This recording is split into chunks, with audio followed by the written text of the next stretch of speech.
আসসালামু আলাইকুম সবাইকে। ভিডিওটি শেষ পর্যন্ত দেখলে আপনার সমস্যার সমাধান হবে। সর্বপ্রথম আপনারা আপনাদের প্রোফাইলে যাবেন, দেন প্রোফাইলের একটা স্ক্রিনশট নেবেন।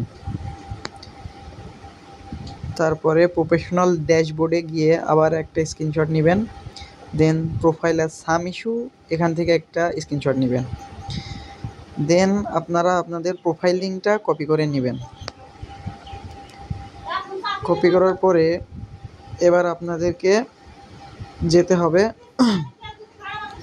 সাপোর্ট বক্সে। সাপোর্ট বক্সটি কোথায় পাওয়া যাবে? সাপোর্ট বক্স ফেসবুকে 3 ডটে যাবেন, 3 ডট থেকে হেল্প অ্যান্ড সাপোর্টে গিয়ে রিপোর্টের প্রবলেমে যাবেন, কন্টিনিউ টু রিপোর্টের প্রবলেম। দেন এখানে একটু ওয়েট করবেন, যে ইনক্লুড লেখা আসবে, ইনক্লুডে চাপ দিবেন। দেন এখানে আপনাদের প্রোফাইলটি খুঁজে নেবেন। প্রোফাইলে চাপ দেওয়ার পরে এবার এখানে আপনাদের একটি রিপোর্ট লিখতে হবে। এটা আমি আমার পিন কমেন্টে দিয়ে রাখবো, আপনারা কপি করে এখানে বসাই দিবেন। দেন এটা বসানোর পরে ওখানে আপনার প্রোফাইলটা ঠিক করবেন। দেন এখানে আপনার প্রোফাইল লিঙ্কটা বসাই দিবেন। প্রোফাইল লিঙ্ক বলে আপনার প্রোফাইল লিঙ্কটা কপি করে রাখবেন, দিয়ে বসাই দিবেন।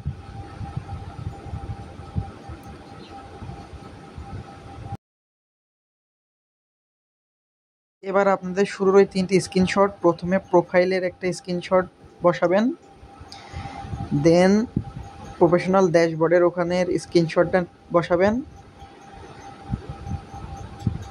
তারপরে প্রোফাইল অ্যাজ সাম ইস্যু ওইটার একটা স্ক্রিনশট বসাবেন। দেন সেন্ডের রিপোর্টে চাপ দিবেন, ওই যে ডান সাইডের কর্নারে আপনার রিপোর্টটি সাবমিট হয়ে যাবে। আশা করা যায় এভাবে 2-3 দিন কন্টিনিউ করতে থাকলে আপনার প্রবলেমটি সলভ হয়ে যাবে।